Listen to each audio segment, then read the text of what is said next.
Hi, I'm Jerry. I work for Newmarket District Youth for Christ and I'm here to do your assembly this week. We're thinking about Advent, as you can see on my screen. Advent is the first season in the church's calendar. And I'm sure if with the words Advent and calendar, is it about chocolate? Well, it's not just about chocolate. It is, but we'll think about that a bit later. The whole Advent calendar idea came about by a guy who had a really good experience in his childhood. In his childhood, when he was probably 8, 9, his mother decided that to increase his excitement as we ran up to Christmas, for the month before, the 24 days before, she would cook a cake. She cooked a fruit cake, I assume it was, otherwise it wouldn't have lasted that long back in the late 1800s. And she cut it into 24 pieces, wrapped it up, and the young boy was allowed to eat this fruit cake one piece per day. Back in the late 1800s, that would have been a really exciting thing to do. Food wasn't as plentiful as it is now. It made such an impression on the young man's mind that when he grew up, he became a printer. He then had his own printing business, and this was the first Advent calendar that he designed and put out for sale in 1903. There was 24 windows, as there'd been 24 pieces of cake. And behind each window were things that reminded him about Christmas or looking forward to Christmas. So there may have been skipping ropes or a snowball scene or a Christmas tree or a Christmas pudding. Things that reminded him about Christmas and the run up to it. I was thinking about my teenage years. And I was a teenager in the 70s, believe it or not. So I chose 1975. So what was behind my windows of my Advent calendar had I had the choice to make them back in 1975? Well, if my parents had bought me the 1975 Christmas #1, it would have been the band Queen and their song Bohemian Rhapsody, still one of their most famous songs now today. If I'm really honest, when I was probably 13, 14, the thing that I wanted the most and would have been behind one of the windows would have been a leather football. Yeah, they're 2 a penny today, but back then it was really sought after. That was my main Christmas present. And I remember looking forward to it. My parents sort of disguised it, and I didn't think I'd got the football, but they'd squashed it all up and made it a different shape from a sphere. I was really excited when I got it.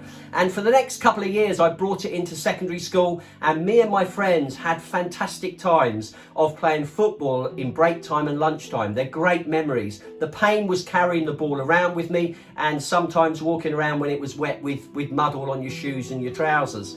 But ultimately, it was probably my best childhood memory of my gift. Back in 75 also, if you were looking to have music wherever you went, the latest thing then was a cassette recorder. We were really fortunate. We as a family had a cassette recorder. It took batteries and went on the mains. It was one of those new inventions that you look back at today and think, what on earth is that?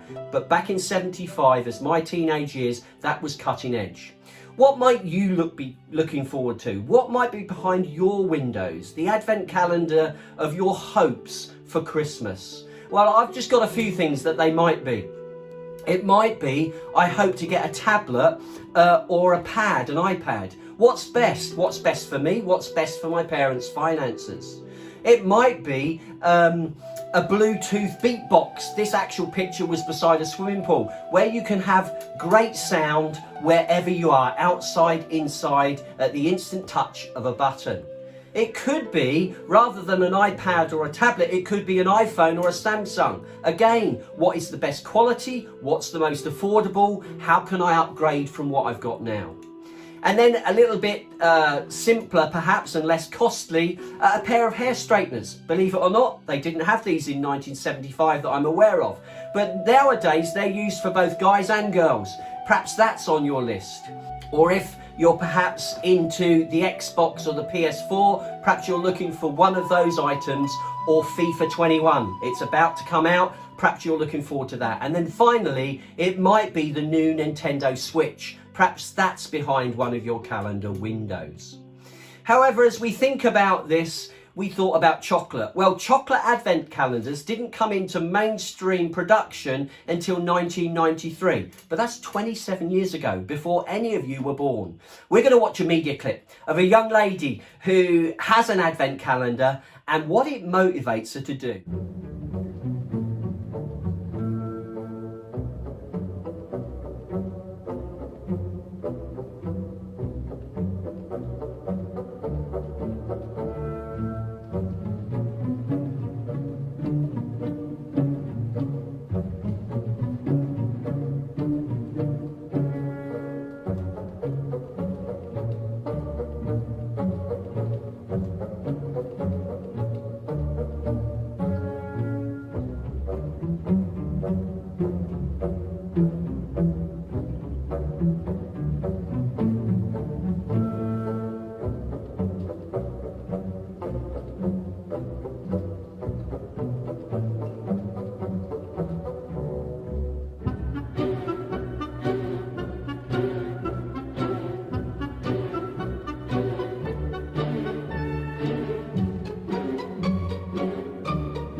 you enjoyed the video. I did.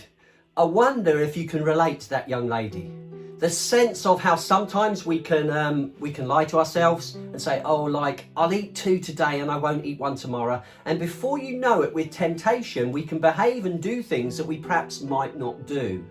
I like the bit where her husband, her partner, or her boyfriend comes in, and it's that look between her and him where she's like, oh, blow, what have I done? What have I allowed myself to be tempted to do? And his look of bewilderment, what on earth have you been doing? I can think of many situations in my life where that would have been me. But what else does it say to us? I think it says that if we're not careful, we live in a culture where everything is instant. It needs to be now, and we need to consume it now. I think we need to learn, really, when we think about our culture, there's a number of things. We've got instant food. Again, not just 9 to 5. 24/7 with things like Deliveroo and apps where you can get different takeaways delivered to you instantaneously. What about Netflix? I've had Netflix for the last 18 months. I am astounded that you can watch all sorts of genres of film at the touch of a button, 24/7 again, instantaneous. What about Amazon Prime? I think it's fantastic. If you've forgotten a present, you can order something and with 24 hours it's there. But again, it invests in us a situation where we want everything immediately. There's no sense of waiting for anything. But as we think about TikTok now, many young people use it, whether that's TikTok, Instagram, YouTube, Facebook, WhatsApp, Snapchat, this instant way of communication. Now, in COVID-19, that's a real blessing, because if we can't meet face to face, at least we can meet. And I think for us as human beings, we need to be social. We're designed to be social animals. But having this sense of having an instant culture, I'm not sure is good for us. I think sometimes waiting for something and thinking about what's coming up actually enhances the enjoyment itself. Now, at the beginning, you might not have noticed it, but we had some candles on what's called a wreath. Now, this is an Advent wreath. You'll see 5 candles, different colours, purple, pink and white. It's used in Advent in the 4 Sundays running up to the 25th, and then the 25th is the white candle in the middle. Now, each of these candles represents something, and I'd just like to spend a few moments thinking about what they represent and what does it say to us today with waiting sometimes, and in our current COVID situation. The first candle on the first week is about hope. And hope, I think, is a really important thing within this COVID situation. The hope that life can get back to normal at some point in the future. Now, each candle is also related to biblical perspective. And this candle links to God's people, the Israelites, and their journey of up and down, sometimes in a situation that, believe it or not, was far worse than COVID-19. They were slaves in Egypt. And whilst we think this is bad, imagine what it's like to be a slave where you have no choice and no future of a choice. So the first week is this sense of hope. And I think for all of us, if we can have a sense of hope for the future, it will help us in this challenging time. The second week, and remember this is a week on, 7 days, not instant. The second week is about peace. And as I think about peace, now I don't know about you, but as I look at my TV screen, as I look at the election in the USA that's literally only just finished, as I look at Brexit last year and the comments that will come up as we come towards the end of the year, I think peace is really important. Peace between each other when we have different views. And at this time of Advent, one of the words of peace I think is again really important. How can I find inner peace? How can I make peace with other people?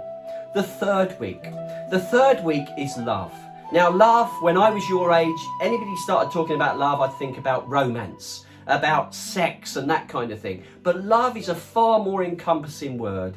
And when we think about love in the biblical context, what it's linked to with this candle, it talks about John the Baptist. Now, John the Baptist was Jesus' cousin. And I don't know about your cousins, but I know that I would say I love my cousins. So I think this sense of love, and from a two-way perspective, do I love myself? Do I love the things that even I find challenging about myself? Do I accept the person I am?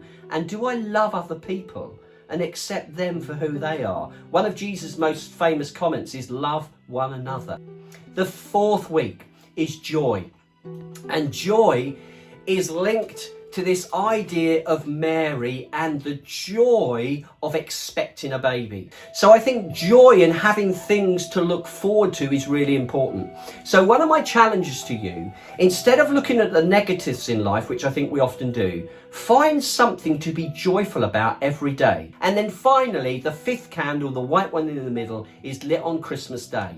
And that reminds us of Jesus Christ, the birth of what us as Christians believe is the saviour of the world. Now, for people that are doing GCSE RE, there's a funny word. It's on the screen now. It's called Incarnation. And the birth of Jesus is this understanding that he was fully God and fully human. So yes, he was a baby, but also at that point of birth, he was also fully God. The way I describe it when I speak to any RE groups is Jesus was 100% God and 100% human. Now that might be mathematically challenging, but that's who Jesus was. So as we look and come into land for this assembly about Advent and the four weeks running up to Christmas Day, what I'd like to, what you can see on the screen is this: if not now, then when? So during this time of Advent, I'd like to say this to you: if not now, then when is a better time to look for hope and to give hope to others. If not now, then when is the best time to look at joy in our own lives and bring joy to others' lives. If not now, then when is it not the time during Advent to love ourselves and to show love towards other people? If not now, then when is it not the time during Advent to bring peace to ourselves and to give peace and make peace with others? And then finally, if not now, then when, at this time of Christmas or Christ Mass, is it not a time to think about faith and the bigger questions of life, about what do you want to do? And not only what do you want to do, why are you here? And the whole spirituality question: why am I here? What am I here for? So as we think about that, what are you waiting for? Why not have those challenges? Look for those four things, and the fifth thing on Christmas Day over the Christmas period: hope, joy, love, peace, and then finally faith or spirituality. Thanks very much for listening. We'll see you again in the new year.